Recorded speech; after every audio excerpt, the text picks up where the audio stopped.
All right, Facebook family, you know what time it is? It is 9 o'clock. It is Monday night, November the 7th, the year 2022. And here we are for another Pajama Praise session. And man, the maestro himself, the great Erskine Hawkins the third, is in here They put with us. the whole title on there. Yeah, he tell his story.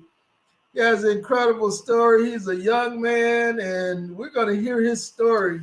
Before we get into the interview tonight, again, we want to remember Mr. U.L. Rivers, a pioneer of gospel music and of church music, who was laid to rest this past weekend. Mr. Rivers paved the way for many, many musicians. When I was coming along as a musician, I heard people talking about U.L. Rivers. I didn't know who he was until he actually moved back to Fort Worth, I think in the late 80s. I had an opportunity to meet Mr. Rivers, had an opportunity to work with him several times at Mount Olive and at First St. John. And so we want to remember his life and all his contributions to gospel music. Let me say this while we're here. Tomorrow is November the 8th. We know what November the 8th is. It's voting time. Voting. If you did not vote early, you need to go to the polls and vote. You need to go to the polls and vote. Often we look at the national elections, but the local elections are very, very important. Very, very important because you're electing judges. You're electing county officials, you're electing city officials. And so it's important that you go and vote, make your vote count. And so again, you guys, we have Brother Erskine Hawkins III with us. Listen, I see you there, Dr. Gwen Morrison. Thank you, Dr. Gwen Morrison. Yes, I defended my dissertation on Friday. Woo. And so I am Dr. Glenn Nixon, EDD. Sister Bertha Johnson, I see you there. Thank you so much for joining us tonight. And so we're going to have a word of prayer, and then we're going to get into our interview. I'm going to ask Erskine a whole bunch of questions, and so we want to have time for him to tell his story. Our Father in heaven, Lord, we thank you for your grace and your mercy. Lord, we thank you for one more day. Father, you allowed us to come on November the 7th in the year 2022. We thank you for Erskine, who took out of his very busy schedule to come and share his story with us. Father, we pray for our land. Father, we know that we have an election that will take place tomorrow. And Father, we don't know what the outcome, but listen, we know that we have a God that never sleeps nor slumbers. We have a God that's always on the throne, and you watch out for your children. And so we stand on that, Father. We have faith that you will always protect us, and that's according to your word, that you will never leave us nor forsake us. And Lord, we pray for the voters that will go out. We pray for their safety. Father, we pray for those who will be elected. Father, we pray that you would order their minds, order their hearts, order their steps, Lord. And Father, we just say we thank you for being our God. We thank you for sending your son, Jesus, who died for us, and even now is sitting at your right hand, interceding on our behalf according to your word. We just love you. In the name of Jesus, we pray. Amen. Amen. And then we have Brother Erskine Hawkins III with us. So Erskine, tell us where you were born. So I was born in Mountain Home, Idaho. So there's not many. I don't really know too many people from Idaho, to be honest. Actually, my parents were both military. They were both in the Air Force, and they met out there in Idaho, and they got married out there. And me and both of my brothers were born out there. So that is where we're from. Our family's from New Jersey, so that's kind of where the family is from. But yeah, both me and my brothers are Mountain Home, Air Force Base, Idaho. So now Idaho is in the northwest, right? Mm-hmm. Northwest, up there, right above like Nevada, not well above Nevada, yeah, close to Oregon. Okay. Yeah, And a so lot of people. I mean, people. how long were you in Idaho after you were born? just about 6 years. And then we went from there to Denver, Colorado. We were there for about 2 years, a year or two. And then we went from there to Wichita Falls, Texas. Yeah. Yeah, are you familiar with Wichita Falls? A lot of people don't know where that. Man, I have a daughter and some more family in Wichita Falls, Nice. Texas. Yes. Okay, there you go. Yeah, most people have no clue where that is, but yeah, that's where. I mean, really, that's where I called home for a while. Dallas is now home, but I grew up in Wichita Falls, so I was there from like age 7 or 8 until I was 17. So I learned how to play music there. Went to elementary school, junior high, high school there, and then moved here my senior year of high school. Okay. Yeah. So you ever heard of Vernon, Texas? I know about Vernon, Texas. Yeah, we used to play them in football. I used to beat them all the time. Yeah. Vernon, beat them good.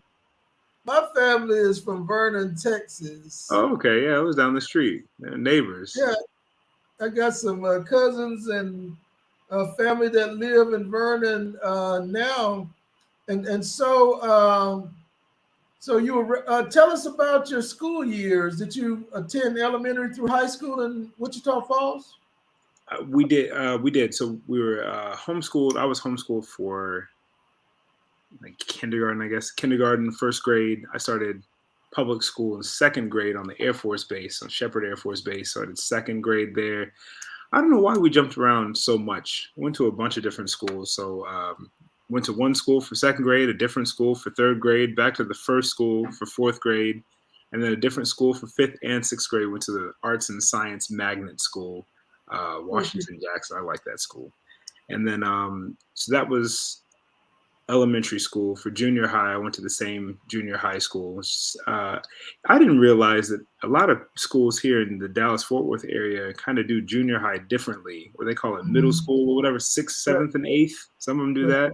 Then there's ninth grade centers, and that's its own school. But yeah, ours was 1 through 6 was one school, then 7th and 8th was junior high, and then 9 through 12 was high school. So I went to a school called Barwise Junior High School. It was great. It was one of the only middle schools I've ever heard of that had an actual piano class.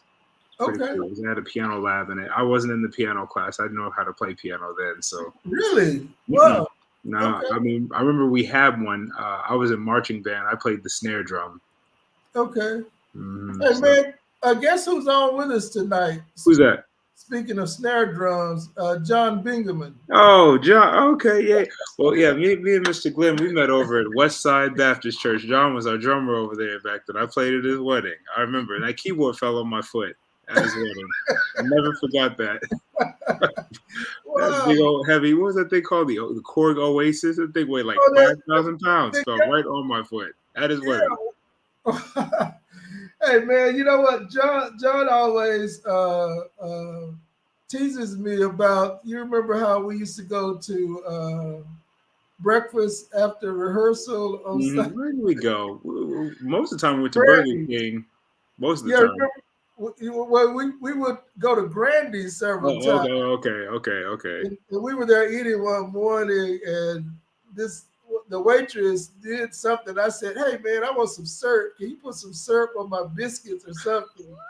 And John never let me forget that.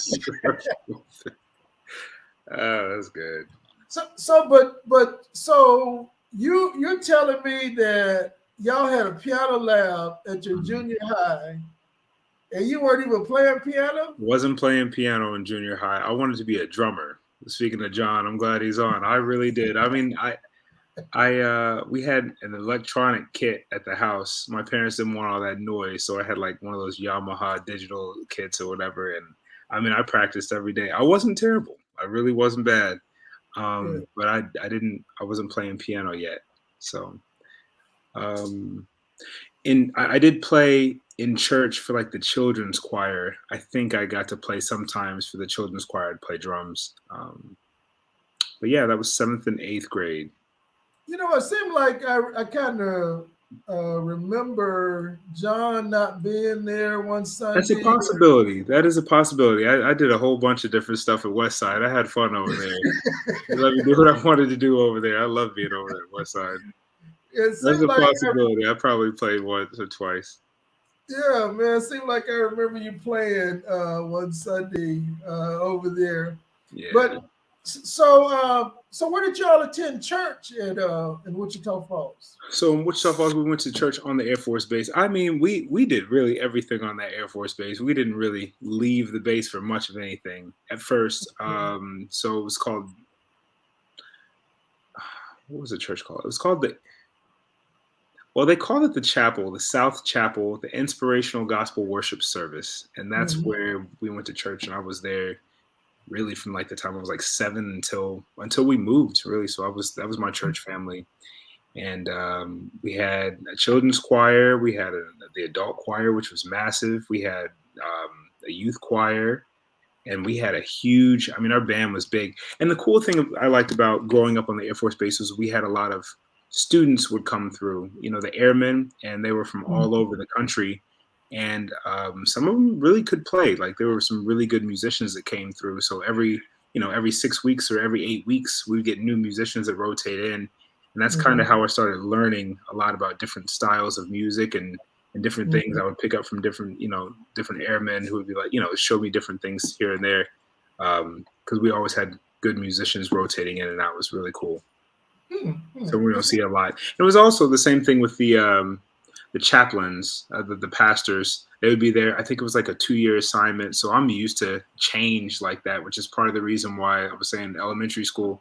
I do 1 year at one elementary school, another year at a different elementary school, another year at a Mhm. different. And to me, that's normal. My wife doesn't like it. She doesn't quite get it. When we got married, we moved to Fort Wayne, then we moved back, and then I moved here, and then I moved the way my life has been. So I'm used to all that moving. But she's lived in Arlington her whole life and has gone to the same church her whole life. So she don't like all that moving. So now I'm stuck. I can't go nowhere now. But Wow. it's okay. So you were in Indiana for a minute? I was. We'll get to that. I was just saying all the jumping around, but I'll tell you about that. Okay.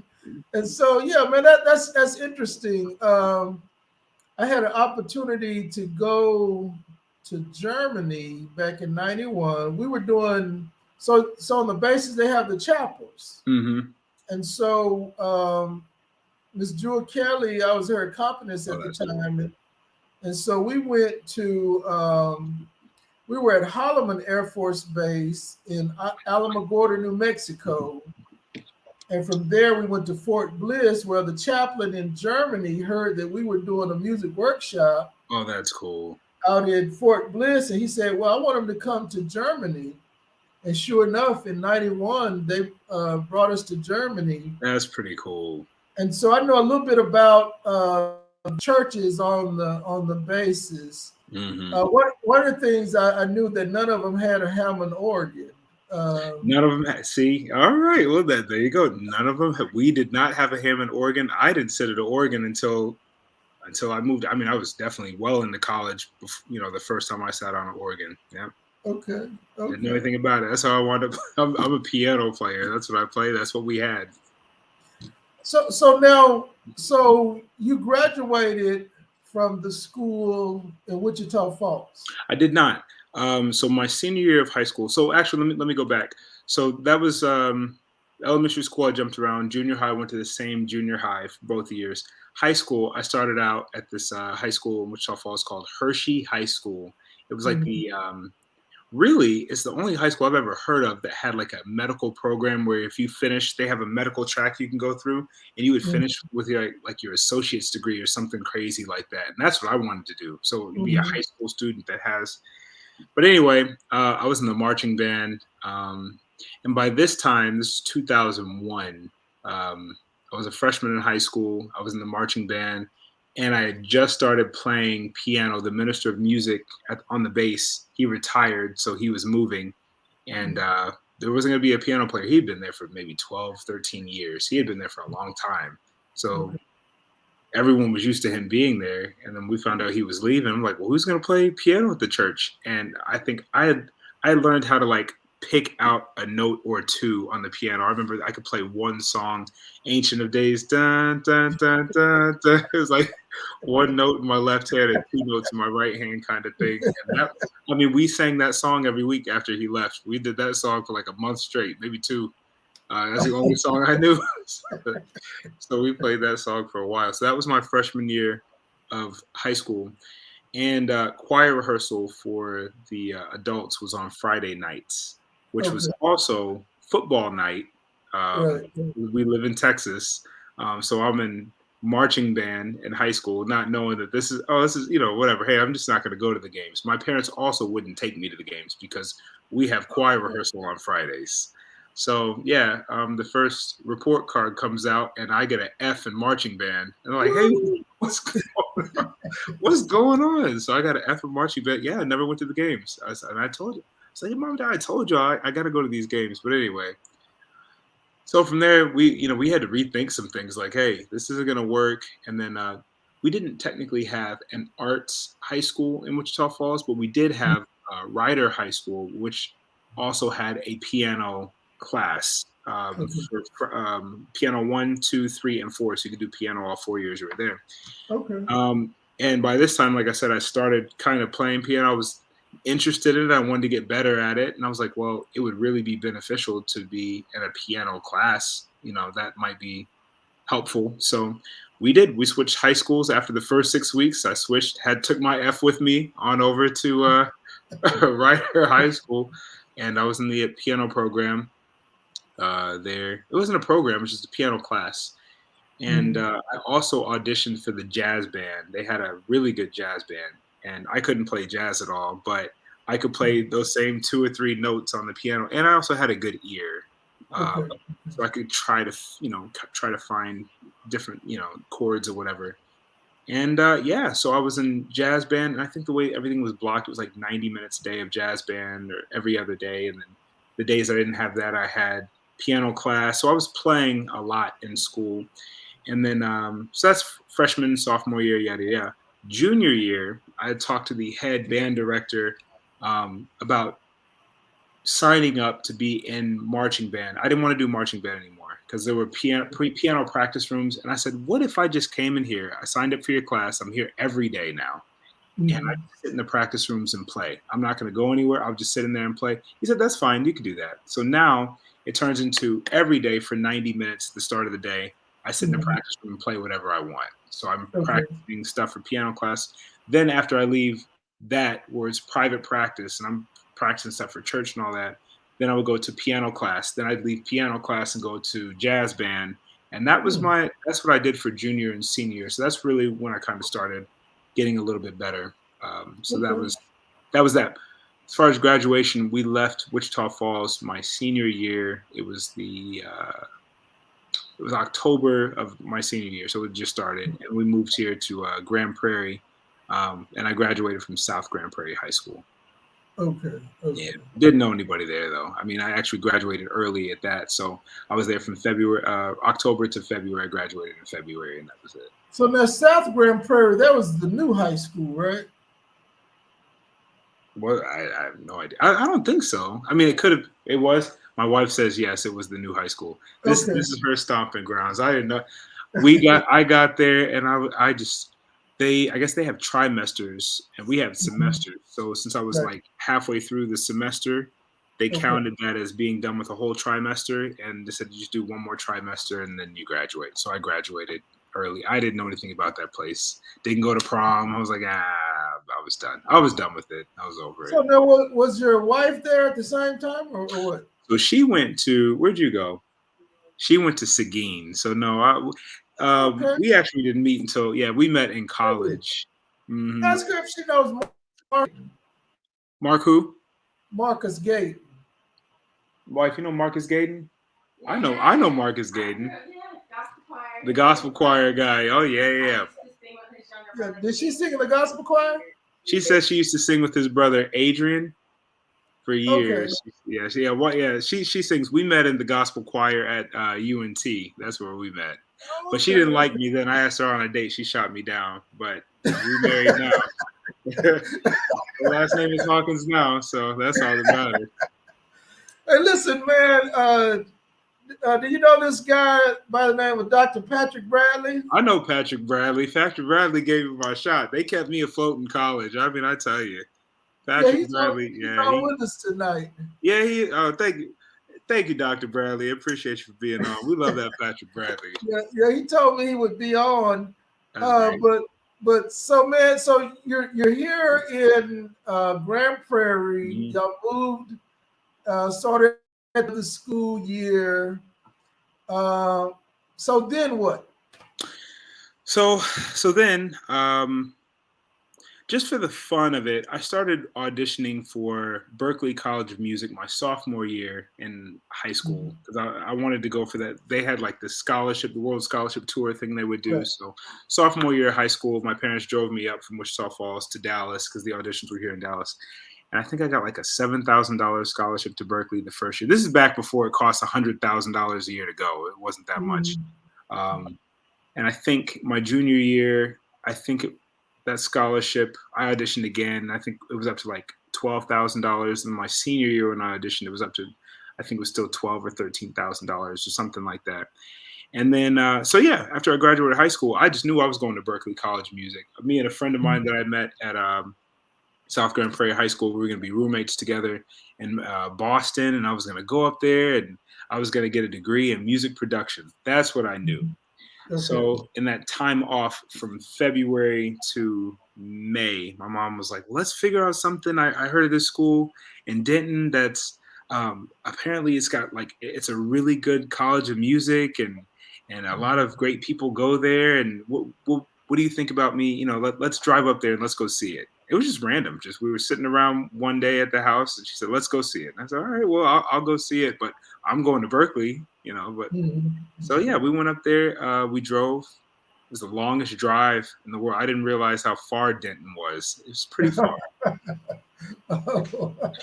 Which is great. It's far enough to I still feel like living at home, So it was, From Grand Prairie, it's like 48 minutes, I think. It's 48 minutes.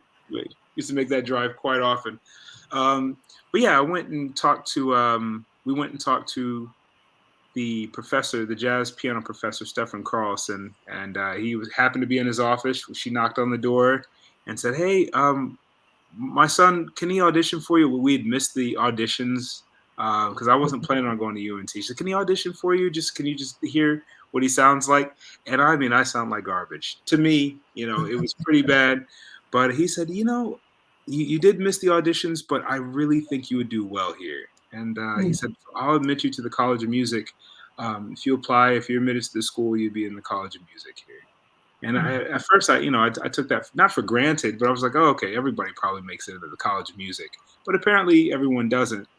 So yeah, we actually went straight from there over to the admissions office. And after walking around the campus floor, I'm like, this is nice. I could do this. I could. It's not so far from home. I don't have to, So yeah, I kicked Berklee to the curb. Told them, hey, I'm not coming. So you never visited the Berklee campus? I visited the campus.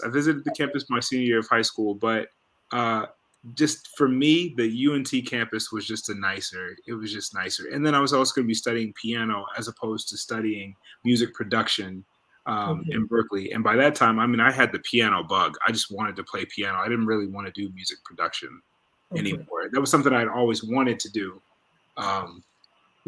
Sophomore year when I auditioned, I wanted to do music production. Junior, I wanted to do music production. Senior, I wanted to do music production. But then I'd been playing so much piano, I was like, I just want to do that. So that's where I went to UNT to study. I was a jazz piano major. Yeah. And so now how much music did you know when you got to UNT? None of it. I played gospel piano. That's what I played. And it's like some jazz that I picked up from some of the airmen that were in Wichita Falls. And then after that, I think I had a real book. Maybe I might have had a real book and I tried to play chords out of it, but I didn't really know what a minor 7 flat 5 was, or what I couldn't. I didn't know that kind of stuff. I couldn't read music at all to save my life, kind of thing. Really? So you learned to read at UNT? I did. I was a late bloomer. Really? Late Wow. bloomer. But I will say this. So freshman year, the first day of, maybe it was the first day, Jazz Oral Skills was the name of the class. And the professor told us that we would have a test at the end of the week on intervals, and hearing intervals. So I went and locked myself in the computer lab. And what was the name of the website? Musictheory.net, I think it was. And I just drilled myself with intervals. It would play one pitch, and then it would play the second pitch, and you just have to do it. And I mean, I probably sat there until I got 1,000 correct in a row, like all the intervals, both directions or whatever. And it took hours and hours and hours and hours. I did that maybe the first week of school, of college, and that actually carried me through college as far as the theory side of it and hearing intervals and whatnot. And then from there, I started studying all my chord symbols and chords. So I went and filled in the holes. I think I knew a lot of that stuff already. Didn't know what it was called though. So it was really matching what I know to like the paper side of it. And reading that I worked on it. So do you have a perfect pitch? I don't have perfect pitch or even relative pitch. I mean, I could maybe get you close sometimes, but no, I wish I had perfect pitch. I don't have it though. So your first year at UNT, you were learning theory. You were in how many piano classes were you in? Let's see. So I wound up in secondary classical lessons, which is probably where you'd wind up. When we were talking before we started the live stream, we were talking about how you would probably you were thinking about starting. But I wound up in secondary classical piano lessons. Okay. At that time, they didn't have jazz lessons and piano lessons concurrently. They do now. I mean, I made a huge fuss those 5 years I was there. And as soon as I left, they switched that rule, but that's fine. That's for another podcast. But I was in that. I was in jazz piano voicings class. That was a good class. I don't think I was in a lab band my freshman year. So probably like 2 or 3 classes. But what I really learned in college was how to learn and how you actually don't learn anything in the classroom. That was the most valuable piece of knowledge that I learned in college. And it took me until my junior or senior year to figure that out. So it wasn't the number of piano classes I was in. It was the books that we were assigned. Okay. We didn't necessarily go through all of the books, but later on, my junior year, I went back to some of my books from freshman year and went through all of them. I was like, oh, this is great information. I see why this book was assigned. But it's up to me to go through and, to get through the book. So that was I did do some of that freshman year. I will say this too. I didn't do a whole bunch of practice in my freshman year. This is my first time out. I had a car. I had a little girlfriend now. I mean, I was living it up.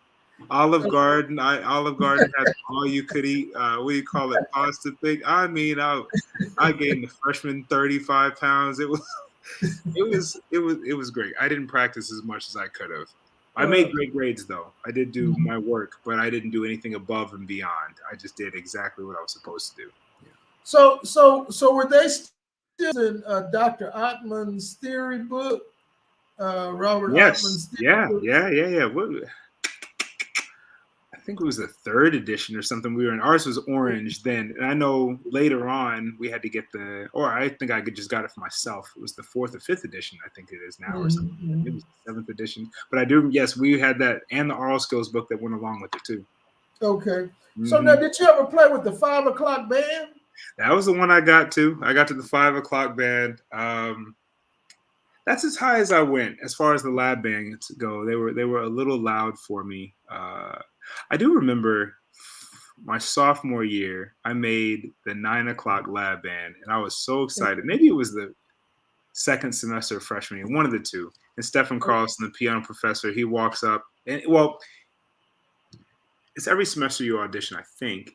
So I'm standing looking at the board at the beginning of the semester to see which band I made, and I was just so excited. I was there with a friend of mine, it's my girlfriend at the time, but we were standing there, and she was like, "You did it! You made a band!" And I was like, "I did. I made the 9 o'clock band. I was in the very last spot. There's 2 piano players in that band." Okay. And Stephen Carlson walks up, and he's looking at the board, and we're looking at the board, and he's like, "You made a band." I said, "I did."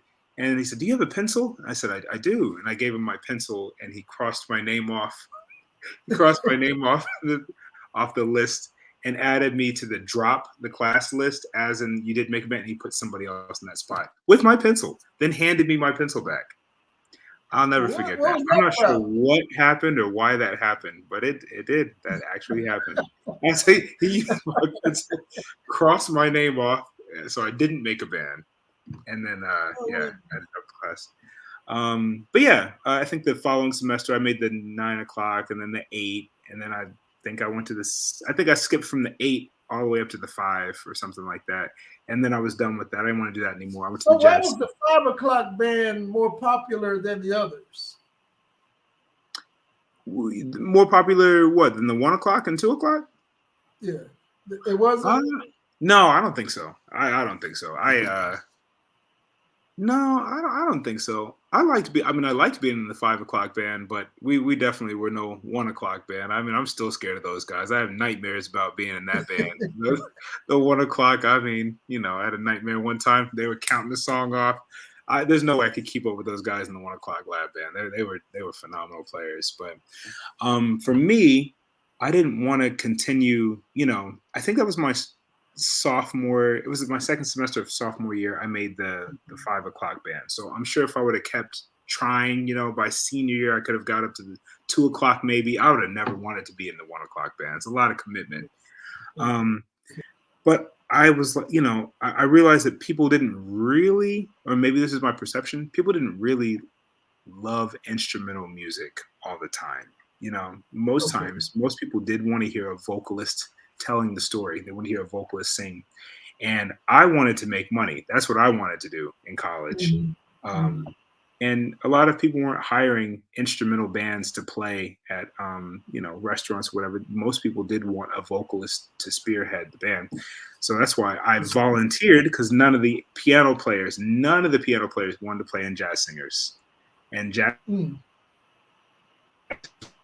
like 12 singers or whatever in that band, piano, bass, drums, and guitar.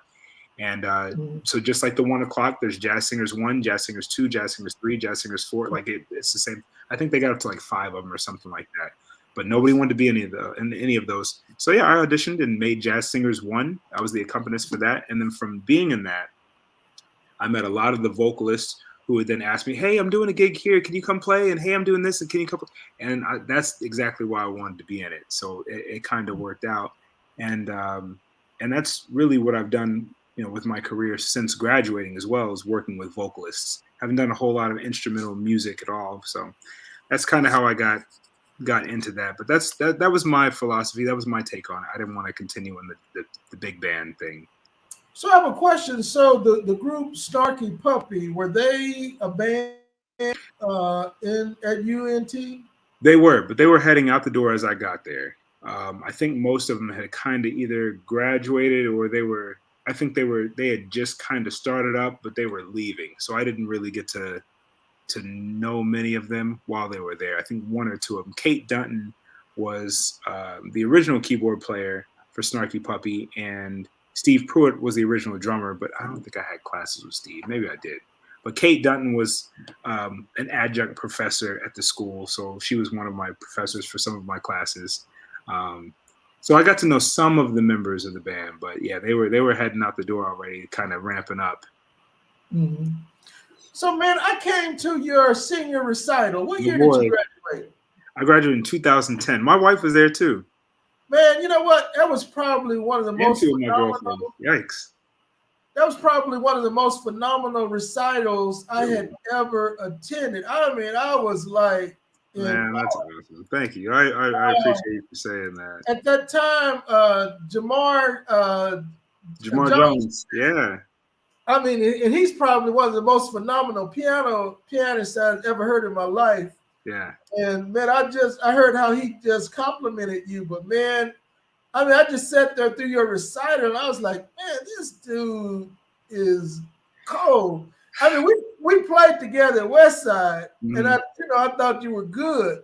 But man, when I heard your recital, I was like, golly, this guy is Mm, phenomenal. man, I'm getting the shakes thinking about going back and practicing for that recital.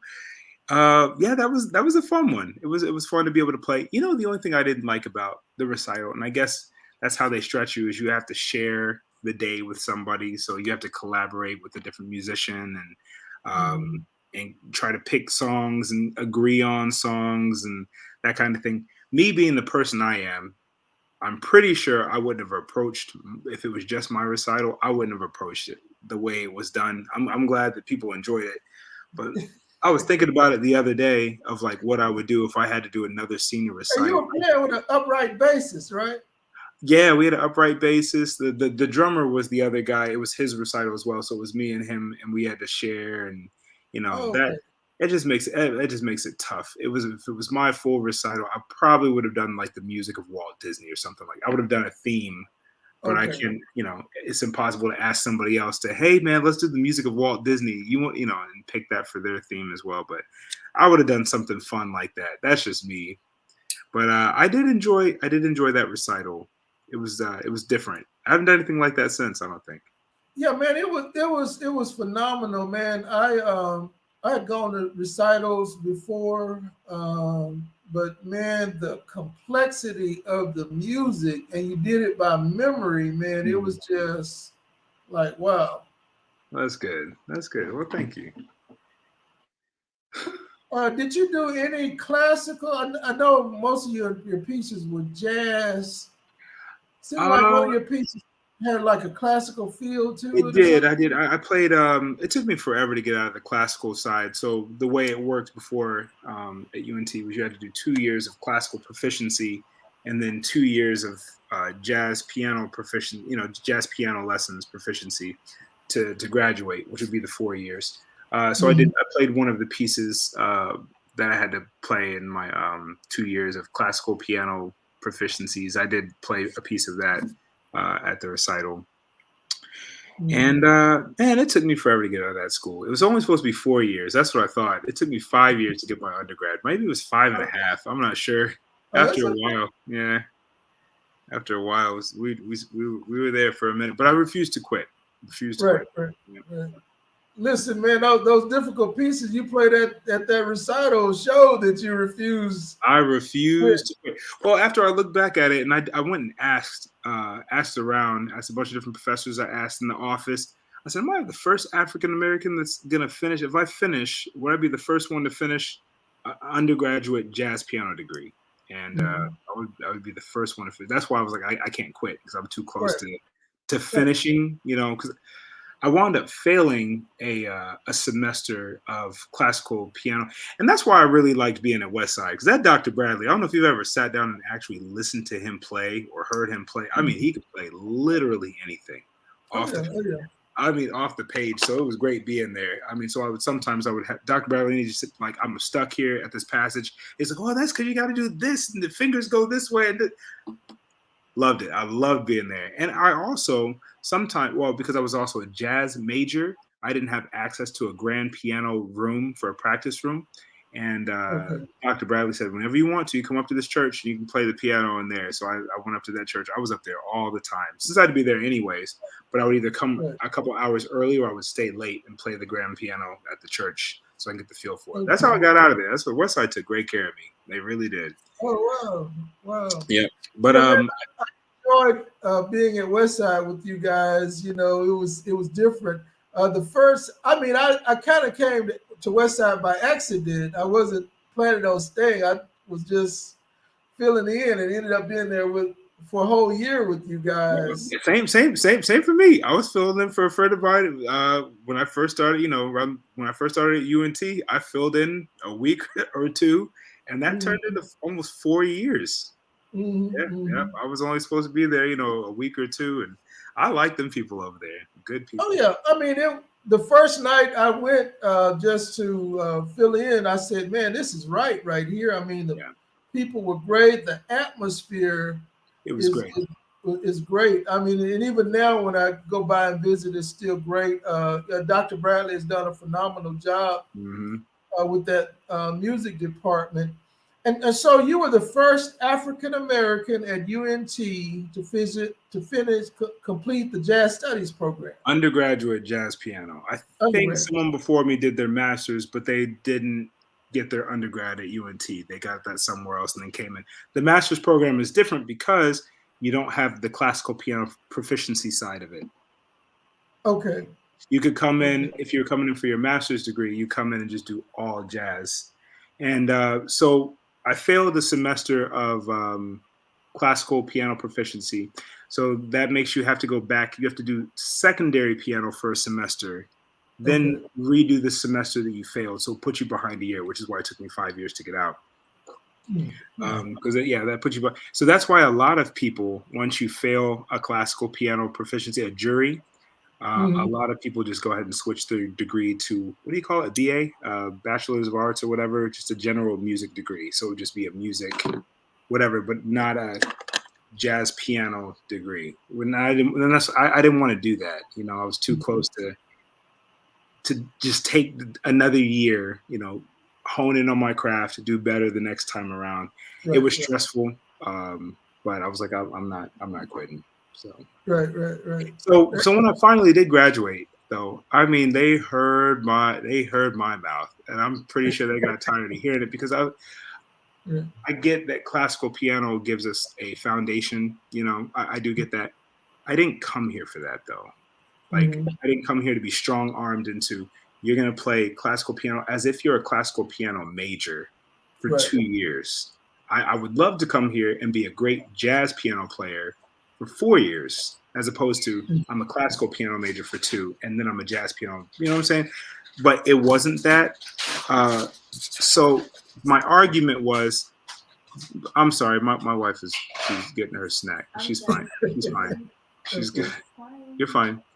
So my argument was, give me a classical major that wants to come to UNT to play classical piano and send them over to the jazz piano program for 2 years and see how long they stay. They won't stay very long because they'll sound terrible. That's not what they're here for. They're not here for that. So the semester after I left, they switched that rule. That rule has been in place for, I don't know, 30 years, whatever it was. The semester after I left, they switched the rule to where you now concurrently do classical piano lessons for 30 minutes. It was an hour, but 30 minutes of classical, 30 minutes of jazz. 2 different teachers. Wow. And you do 2 juries at the end of the semester, a jazz piano jury and a classical piano jury. And you do that for 4 years straight. So I'm building in both classical and jazz. I would love to go back and do that now, you know, to where I can actually become a skilled classical piano major and a skilled jazz piano major at the same time, as opposed to 2. But that's why a lot of guys didn't finish. So are there any plans to do a master's in I started my master's at UNT in 2010, right after I finished my undergrad, and I did a semester of it, and I just said that's not for me. Also because it was too similar. If anything, I probably should have went somewhere else to do my master's. But by that time, I had the bug. I was ready to go. Like, I'm like, let's go. I'm gonna put this degree to work. Let's move. Let's go do something. So that's when I moved up to New York, New Jersey, and wanted to try my hand in the jazz capital up there in New York and see what happened. I didn't know you had left. I didn't know you had left the area. Wow. Well, you know, I wanted to work for an artist. I wanted to tour and I wanted to travel. And in my mind, there weren't very many artists in Dallas to travel and tour with. So I wanted to move to a place where artists would be. It's like fishing. If I'm fishing, I'm fishing in a pond with no fish in it. I'm not going to catch anything. So I wanted to move to a different pond and try fishing somewhere else where there's, you know, more fish in the sea. And that's what I did. So let's talk about that. So you've graduated from college. You're pursuing performance. So who did you hook up with, and how did you hook up with them? Well, the first thing I did before I moved up there was I was on Craigslist. This is back when Craigslist was hot, and I sent like a message to anybody that was said they were looking for a keyboard player and said, "Hey, I'll be your guy. Like I'm coming in." So I wound up. I had gigs lined up for the first 3 weeks every day, a different gig, different band. Excuse me, different bands, different genres of music, just to meet people, and that was really the goal. But a friend of mine that I met in the Air Force reached out to me. Well, he was in the Air Force, and I was still in the military base. So a friend of mine that I met in Wichita Falls years and years prior to that had now gotten out of the military, and he was working with this artist named Chrisette Michelle, and their keyboard player, who was also in the military, but now he was playing for Chrisette Michelle. He wanted to stop playing for her and go to college and get his music degree. Right. So they needed a keyboard player to fill in for a couple of shows. So I said, "Hey, I'm already here. Let's do it." So yeah, so that's how I started playing with Chrisette Michelle. I was filling in, moved up to New York. I was there and went and filled in. Our first show was in, I think it was in, what do you call it? Not Harlem. It was higher than Harlem. It was in Harlem. I think it was Harlem, yeah. Or the Bronx, one of the two. Yeah. And so how many shows did you do? Was it a weekend? I still work with her. So that was 2011. It's been 11 years. I still work with her. No, I mean when you first started playing with her, were you playing on the weekend or were they night shows? Just whenever she had shows. So I know we did my first week with her was like Valentine's weekend or whatever. So it was like I think we had 3 shows back to back. I had never rehearsed with her, and some of the shows were just like me following her piano vocal stuff, which is what I figured in college that's what I should be, honing in on, which is why I wanted to play for the Jazz Singers. So man, so how did you hook up with Babyface? So all right, well I'll speak to the story. So from working with Chrisette Michelle, I kind of I think after a while, you work with one artist and that snowballs into another artist and that snowballs into another artist and it snowballs and it just gets bigger and bigger. So from working with Chrisette Michelle, I started working with this girl named Zendaya, and now she's everywhere. At the time, she was kind of everywhere, but she had her own show on Disney and a couple of things. But now she's in like the Spider-Man movie. She's got her own show on HBO and whatever. So from there, I started working with this guy named Adam Blackstone, and then he asked me to do Eminem with him, and I did Rihanna with him, and I do a bunch of stuff with him now. You did Rihanna with him? Mm-hmm. Okay. Yep. What was that experience? It was fun. It was fun. It was different for me. It was different for a little church boy. I was still a church boy though. Okay. I'd still wear my polo shirts, and I might put on a fitted hat, but that's just kind of as far left as I would go. So do you actually engage with the artist? Mm-hmm. Mm-hmm. Okay. Yeah, we get to talk to them. Now, the bigger the artists go, depends on the camp. It depends on which artist you're working with. There's 3 different parties. There's the A party, the B party, and the C party. And normally they don't mesh. Like they normally, we travel separately. You know what I mean? So the A party is the artist party. The B party is the band party. C party is the crew party. And with Eminem, he had they would private jet, and it would be him and his friends and whatever. We wouldn't see them until we got to sound check. And it's kind of the same thing with B party. So B party is the band party, and we would fly separately. We'd have our own road manager and whatever just for the band. And then there was C party, and I don't know what they did because we didn't see them either. So it was kind of. So at this point, are you union? No, not union. Just work for hire. Just playing shows. Okay. So how did you look with a Babyface? Oh, the Babyface. Oh yeah. So that was Eminem, Rihanna, and then there wanted to be in. I don't know if I could go through the rest. I know Eric Benet was in there. Vivian Green was in there. There was a whole bunch of artists. Now I have to actually sit down and look and see all of them that I played for. But in 2016, I saw there was this website called That's My Gig, and they were like a music staffing website, and you could audition. They had audition boards and whatever.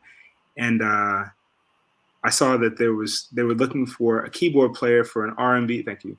a keyboard player for an R&B artist, a legendary R&B artist with 11 Grammys. And I was like, I wonder who that could be. But anyways, I applied, and they said, well, come audition. And somebody emailed me, said, well, the artist is Babyface. So I flew out to Los Angeles to audition, and I thought I did okay. I thought I did pretty good. But yeah, I didn't make it. I didn't make the cut. So I was not hired to be the keyboard player.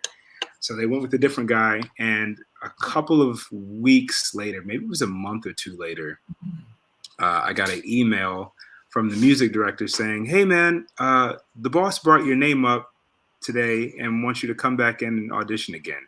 Out of the blue. It was kind of out of the blue. They'd already hired a different guy, but they were going to let one of the other – so he wanted to have two keyboard players.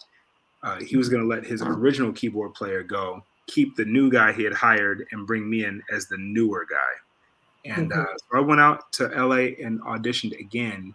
Actually, by that time I was living there, so I just drove over to the studio and auditioned again. They're like, all right, you got it. And that's how I started working for Babyface. That was in 2016. And so y'all travel internationally. I know one time I saw you were in South Africa. That was a couple of weeks ago. Yeah, we actually just got back. Yeah, we got back from South Africa. It was the end of September. No, I mean, you were there before too, weren't you? Yeah, I've been there a few times. I was there with Eminem before. Okay, that's who it was. Yep. We've done that. We've done Australia. With Babyface, he's just now starting to do more international dates. I think he does. We've been to Japan with him, and we did the Caribbean islands and whatnot. You want to have a seat, or are you gonna stand? I'm just listening. Oh, my wife is standing here. She's just listening. Tell her to get in the camera and tell us. Come on, get in the camera. Oh my gosh! Oh yeah, she said I thought this was Pajama Praise. I'm in my pajamas. That's fine. Hey, how's it going? That's the one. She shot me down, but she here now. That's it. All right. Hey, that's right. But I started working with Brian McKnight back in 2018. He did a lot of international traveling. Leon Bridges did the most international traveling, and I was his music director for a while.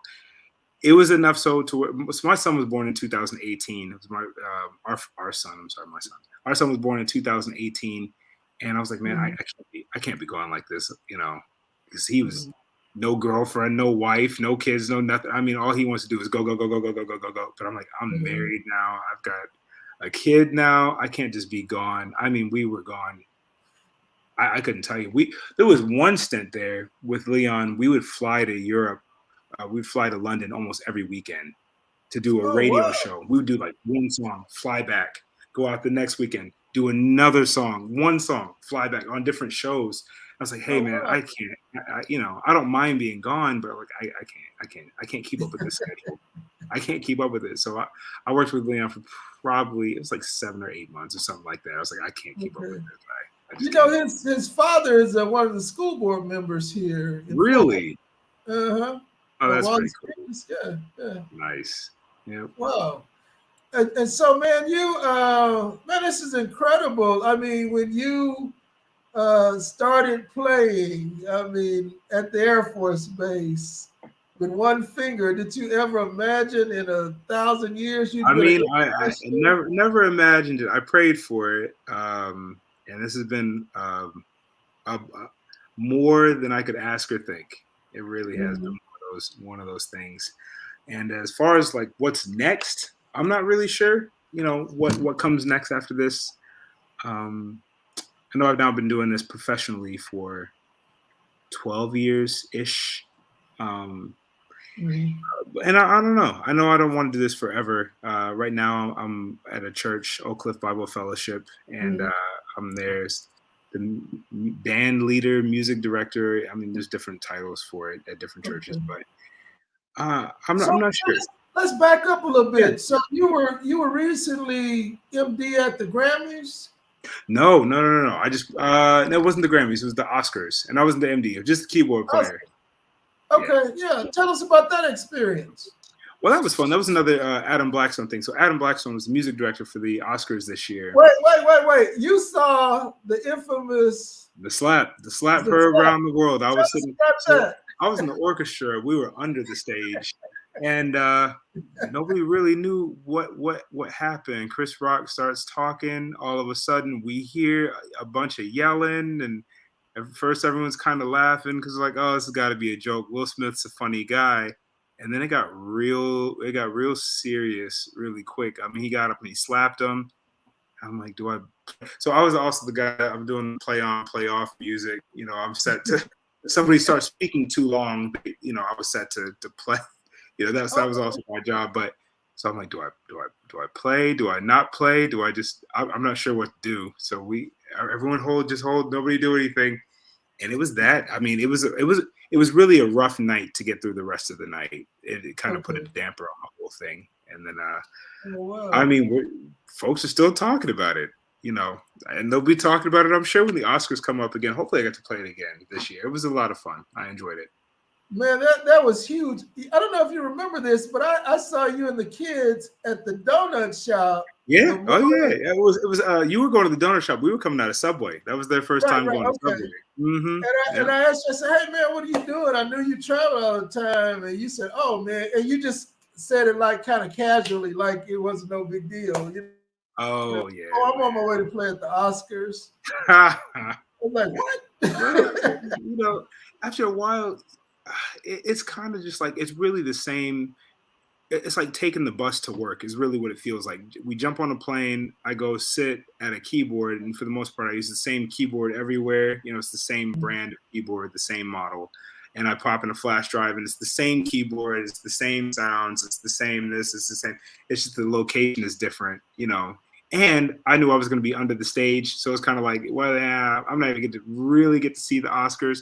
We watched from the screen underneath because there wasn't enough room to put the orchestra up on the stage, which is fine. So it kind of counts. I mean, I think they sent the camera down there one time to get a shot. I did see myself on TV for a split second, so I was like, whatever. It doesn't count. Okay. It doesn't count. You know, I was on there, but it doesn't count. So when you're doing a huge gig like that, how early do they send you the music for it and all of that?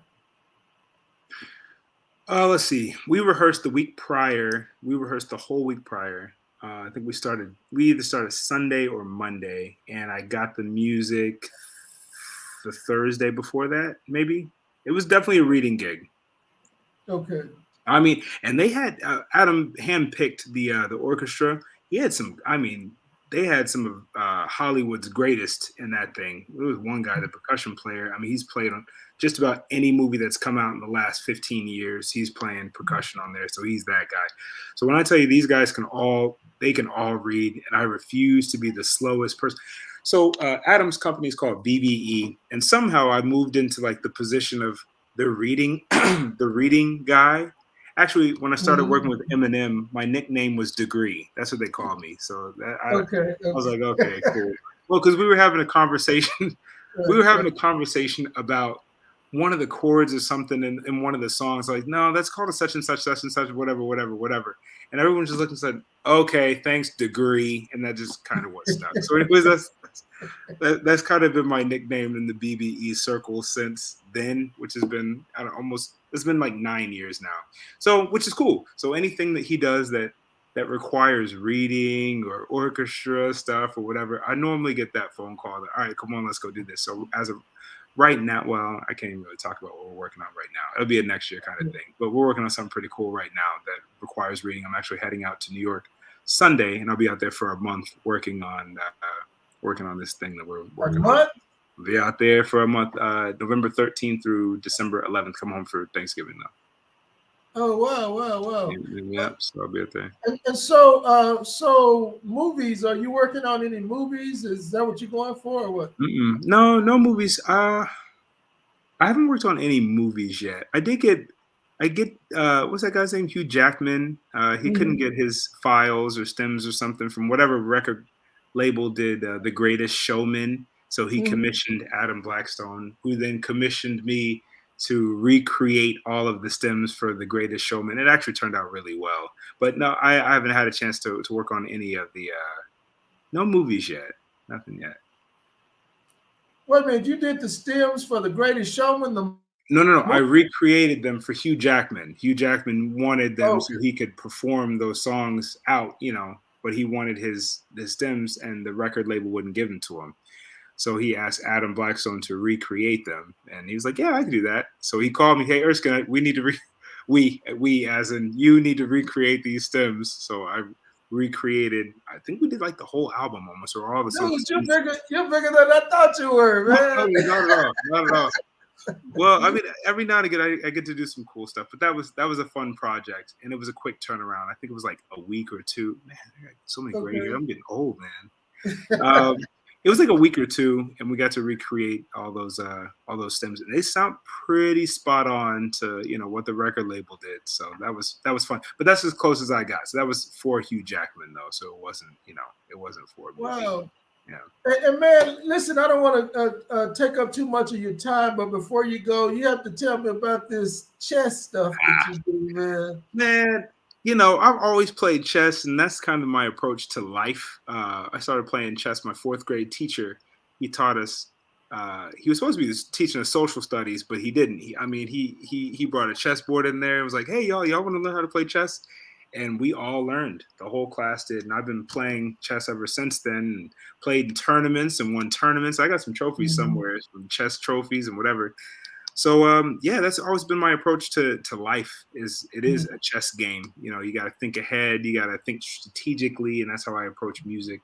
But anyway, my new venture is I started a chess club at my son's daycare, and he's 4, so I'm teaching a bunch of 4-year-olds how to play, and I've got some good ones. My son actually, he's really good. This kid named Nathaniel. I mean, he's great for 4 years old. They can play. They can set up the board. They know how everything moves. We're learning points and values right now. They don't quite get that. We don't want to use our queen to take a pawn. They don't get that yet, but we're working on it. So is there any correlation between chess and music? I'm not sure what the science is behind that, but I know a lot of musicians do play chess. Really? And it's a very mathematical, calculated game. Music is also mathematic and calculated. I'm not sure what the actual correlation is, but I'm sure there is. I'm sure there is one. But I know I play. My brother is a bass player. He plays. I think just most of the musicians I know play chess. Hey man, listen. One of my favorite singers, First Lady LaTanya Brera, said you are an amazing musician, and even more amazing person who taught me a lot about stocks and investing. Oh yeah, Miss Tanya. Yeah. And I hope you're still invested. Yeah, I know we probably lost a lot of money together, Miss Tanya. Yeah, that crypto didn't do so well, but it'll be back. It'll be back. Okay, so you were into the cryptocurrency. Well, so Jamar, back in 2012. Jamar said, "Man, thinking of your exit strategy. That's going to be the most important thing that you can do as a musician is know how you're going to retire." So back in 2012, I got a stock market coach, and I had that coach for 4 years, just learning because there's no school for stock market, which is interesting. I mean, there's school for every basket weaving and everything else, but no school for the stock market. So I got a stock market coach, and she kind of just walked me through trading and charts and the whole nine. I mean, reading charts is similar to reading music. It really is. So that's really what I do a lot of. And then in 2020, I was introduced to cryptocurrency. And I was like, oh man, I like this. I like the fact that it's open 24/7. The market is always open, and it's similar. So yeah, that's one of these days. Y'all gonna look for me on a keyboard somewhere, and I'm not gonna be here no more. I'm gonna be out living, retired somewhere. This cryptocurrency thing is gonna work. It's gonna be great. Well, man, you have an incredible story. Man, I was eager to interview you. There were several people on here saying, "Well, I didn't know him." Well, you know him now. It's great. It's great to meet you guys. I'm Erskine. It's great to meet y'all. Erskine Hawkins III. I mean, y'all need to hear him play. I mean, he's a phenomenal musician, just phenomenal. Who's traveled the world doing music. So let me ask you this: before you go, are there any plans to ever open your own music school? I thought about doing something like that. I did think about a music consortium of sorts. I did think about doing that. I'm not sure where that lands or how I'm going to do it. I do know there was a class I wanted to teach as well, but I wanted to teach it on the college level. And UNT at one point said, "Come on, come do it." And I'm like, but then I gotta make that drive, so I'm not gonna do it. One day I'm gonna do it though. I'm gonna hold on to that class, but it's a great idea for a class.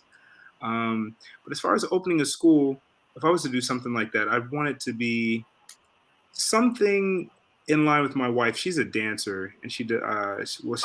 she's at the high school. She's the dance teacher at Timberview High School. It would have to be Okay. something in line with music and dance or something like that. I'm not sure exactly what that would be, but maybe one day. I know that's an in game kind of thing for sure. Not in game, but like when I finally sit And down, I tell you, if you ever decide to teach, I tell you one school that could really use you What's is that? I Am Terrell, the Fine Arts Academy here in Fort Worth, man. And Really? they have a phenomenal keyboard lab over there. I That'd be mean, pretty cool. But I went down to Booker T, Washington, and I mean, I was down there helping out for a bit, and there was a position that was open, and then I did get a phone call to do jazz singers, and I was like, oh mhm, boy, no, to teach it though, and I was like, I can't come off the road to teach jazz singers. Now, if it was to be over the piano department, that might mhm. have been a different thing, but it didn't happen. And then, of course, post COVID, the world started opening back up, and I'm like, all right, I'm going back on the road. So that was it. But one day, I mean, I would love to do something like that. Like as far as teaching a class, I would just have a hard time. I don't know. I would just have a hard time just sitting down, I think, and Mhm. teaching in a school unless it was the right. It would have to be like the right kind of situation. Well, I get it. I get it, man. Because when you get in the classroom, that's a whole That's what different I'm saying. It's a different thing, and now I've got different paper. My wife is a teacher, so she tells me all the forms she's got to fill out for each student, and this student has this form you got to fill out, and this. It's a whole bunch of that, and I don't. I have no desire to do that kind of thing. I want to teach the piano part of it, and then the rest of it, I don't want to do that. But one day, I mean, I might open my own school, but I want thing. it to be something that was free. I don't want people to have to pay for it, so I would need grants and whatever. So one day when I get to sit down and really figure all that out, like I would love to do something like that. Well, listen, man, we're at the end of the show, kind of over. I want to do a couple of shout outs to some people before we log off. All right. Audra Scott, who's actually one of the instructors at Booker T. Oh, nice. Yeah, she said that she remember you coming over and working with some of the students over there. Oh, awesome. Yep, yep, Um, yep. Miss Catherine Cat Holmes says, very glad to get to know you. She Nice to said, meet you, great Miss Cat. interview and great to meet your family. Dr. Gwen Morrison, who was one of my mentors when I started working in Fort Worth ISD way back in the 80s. Uh, Nice. she mentored me then, and even now, some 30 years later, she still is a mentor. She is a board member at Tarrant County College. She asked, have you ever thought about coming to teach at Tarrant County College? I haven't thought about it. I mean, I definitely would be interested. I know when I was living in Fort Wayne. Oh, I've left that part of the story out. How when my wife and I got married, I accepted a position at Sweetwater. I was the keyboard artist there. They were looking for somebody that could basically. They sent a keyboard to my. They would send a keyboard to my office. I'd play on it for 3 days and then shoot a video saying what I thought about it. That was my job. Well, But I had to live in Indiana to do it, and wife didn't like being up in Indiana, so we're back here in Dallas. oh, While well. I was in Indiana, I was teaching at St. Francis College. I was teaching a synthesis class, and I was like, Mhm. I loved teaching, hated the grading part. So I would, hey wife, you want to grade this stuff for me, and you want to do the grade. So she did all my admin stuff. She's a teacher, and then I got to focus on that. But I would definitely love to do something like that one day again. And you live close to the Southeast campus, right? I do. That's right around the corner. So, Dr. Gwen Morrison, there may be some There we possibilities go. there. There we go. Yep. Miss Marina Valley, thank you for joining us. Sister Laura Smith, thank you for joining us. Another phenomenal keyboardist is with us tonight, Erskine Jermaine Marshall. Nice. I think he just did one of the shows over in Dallas this past weekend, one of the production. At the Black Academy? I think it was. Okay, nice. Awesome. Well, man, thank you guys for Uh, all tuning in. Yeah, Miss Bertha Johnson, thank you so much for your support. Faye Davis from Texarkana, Texas, thank you. Thank you again, First Lady LaTanya Blair, for joining us. Woo! Chris Stevenson. Miss Thank Tanya, I'm I don't know if she's still on. Miss Tanya, I'm heading out with Miss Tam this weekend. I gotta relearn that whole show. They done changed it. They changed it on me. I gotta sit down and learn it again. You going out with Tam this weekend? Friday I'm filling in for Pat. Pat said, Okay. "Man, I need you to come." And I was like, "Man, is it the same show or is it different?" He said, "It's different." Oh boy. Oh wow, wow. All right, so I got to learn that on top of this award show I'm MDing on Saturday. So I said I'm gonna drive down to San Antonio, play that show, drive back overnight. I got sound check at 9:30 on Saturday morning, so it's gonna be a long weekend. Then I fly out Sunday after church for New York for the month. It's gonna be a long weekend. But I'm gonna make it through. Man, don't drive to San Antonio. Man. I have to. I'm scared of the flight getting delayed. If the flight's delayed coming back, I was like, man, I can't. Okay. I'm gonna have to drive it. Or maybe I'll let somebody else drive down. I'll drive back or something like that. I don't trust anybody else to drive at night. I only trust myself to drive at night. Yeah. There you go, man. Yeah. So Veronica Livingston Fulton, another great musician here from the city of Fort Worth. Thank you for joining us. Dr. Dara Blair, long-time friend, thank you so much for being with us. Yeah. Brother Ron Fisher, another Hey, I know Ron Fisher. All right, Ron. Hey, Ron, thank you for joining us. Dr. Clark Joseph. All right, Dr. Clark. Dr. Clark Joseph, Dr. Patrick Bradley. Yep. Thank you so much for joining us. Dr. Bradley, I hope you have some barbecue and fish at your house, and we'll come out there and play some spades. Kimberly Burks, thank you. Kim Agoro, that's who it is. Kim Agoro, thank you for joining us, Kim.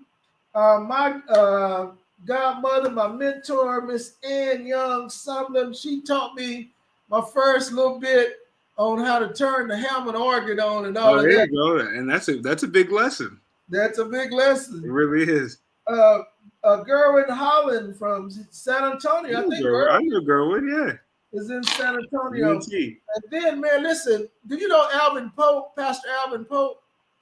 I do. Listen, you need to meet Pastor Alvin Pope. I know him, yeah.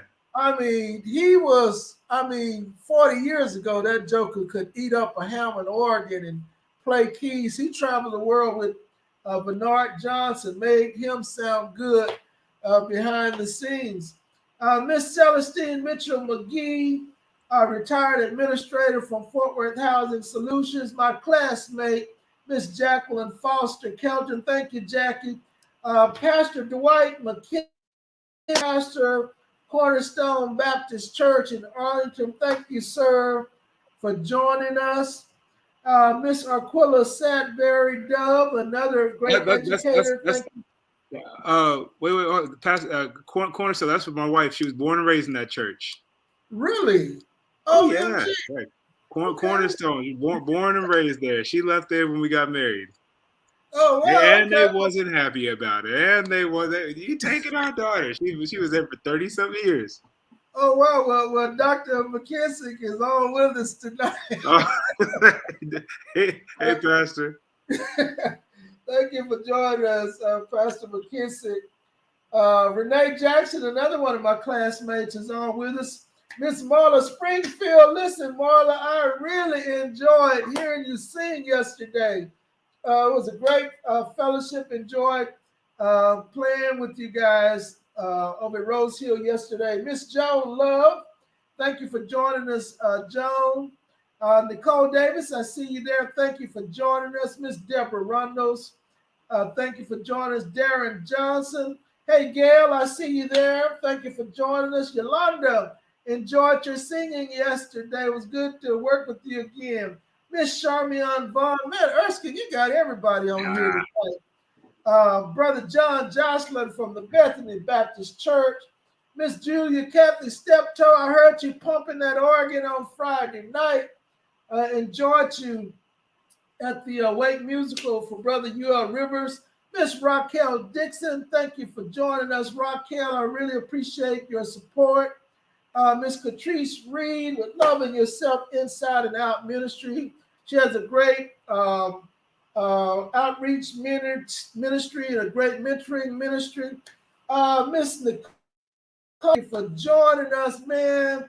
Nicole, Erskine, if your wife ever needs a beautician, Nicole Cross is phenomenal, man. She's the person. She's the go-to.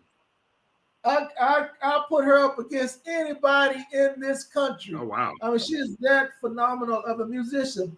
Mr. Chris McBrown from the Grace Temple Seventh-day Adventist Church, my longtime friend. Thank you, Chris, for joining us. Miss Diane Murray, I see you there. Thank you for your weekly support.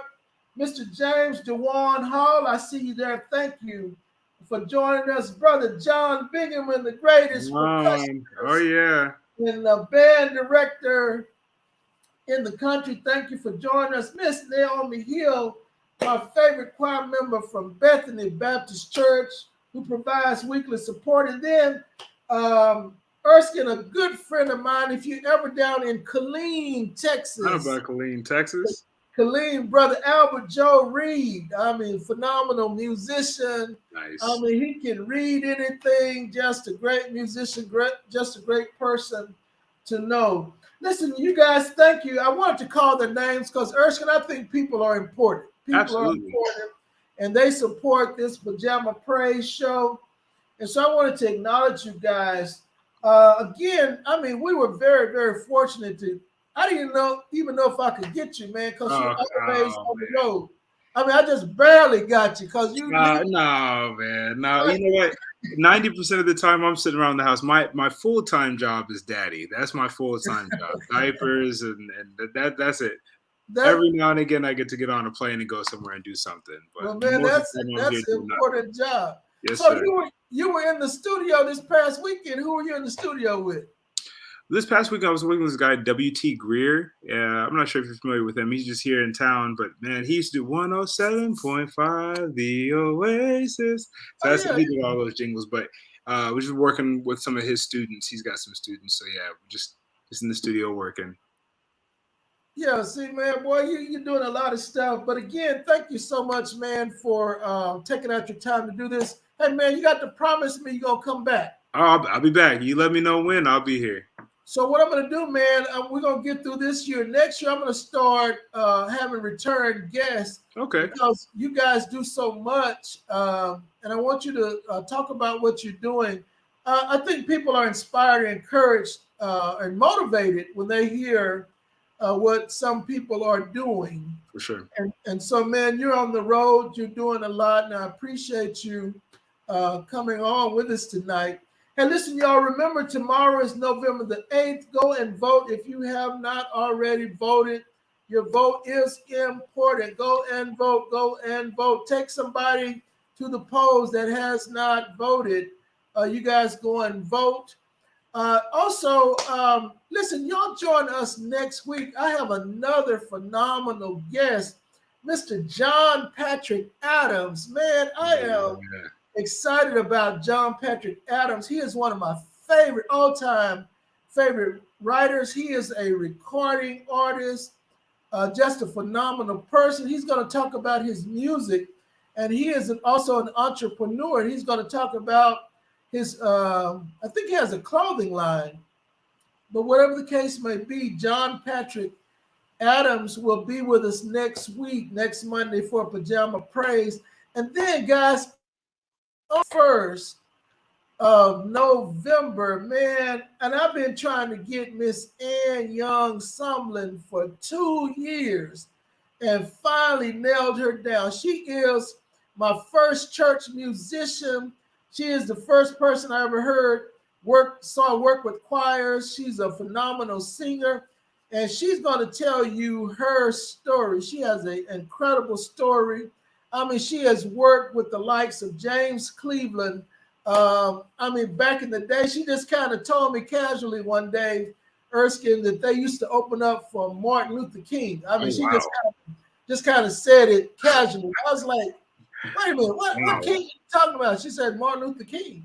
I said, the Martin Luther King? She's like, yes. And she's going to tell her story. She has an incredible, incredible story. So next week, Brother John Patrick Adams will be with us. Following week, Miss Ann Young Sumner. So listen, y'all, Brother Erskine, we're at the end of the show. I want you to give us some closing words, a closing thought, man, and we're going to sign off. Closing thought, I think you kind of said it. The people are important. The relationships are important. I mean, I definitely appreciate Dr. Bradley for being for being on for tuning in, and Clark Joseph for tuning in. I mean, those guys, they definitely helped me get through college, and I definitely wouldn't be where I am now without both of their support and encouragement, and John as well. I mean, me and John. I mean, John was just very encouraging. Just it was interesting being at Westside, being around like so many talented, degreed musicians. You know, like it was something to aspire to, and just thank you guys for taking time to impart into my life and to speak into my life. I really appreciate that. And yeah, as far as a closing thought, I don't really have one except for, I mean, to pay it forward. You know, if you can with other people, definitely pay it forward. And the small little things that you do are huge impacts to people's lives. Right. And I truly appreciate the small little things from all of you guys. All right. And listen, y'all, Facebook family, thank you guys so much.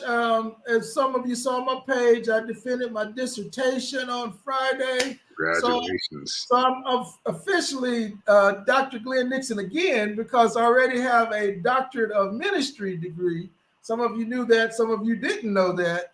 And so when you heard people calling me Dr. Nixon, that's what they were referring to, the doctor of ministry degree I have, but now I'm a doctor of education. Oh, that's beautiful. Man, I put in the time. I worked hard for that. And so the Lord saw fit for me to go ahead and finish that. Dr. Nixon. And so I'm excited. And one of the things that I said, you know, Erskine, wearing the title of doctor is for service. That's what it's for. You know, it's not for fame and popularity or pomp and circumstance, but it's for service. And so that's what I'm going to do with that title. I'm going to put it to use and serve. There are some young people that are coming along that need to be educated, and some older people. For sure. And so it's for service. And again, thank you everyone who gave me congratulations and all of that. Listen, y'all be safe out there. Y'all continue to love on each other. Continue to pray for our world. Again, thank you, Brother Erskine, for being with us. Thank you for sharing you with us tonight and all of that. And we'll look forward to you coming, being our guest another time. Sounds all right, good. Y'all. We're getting ready to sign off. Y'all have a good evening. All right, y'all. Good night, y'all. All right, man.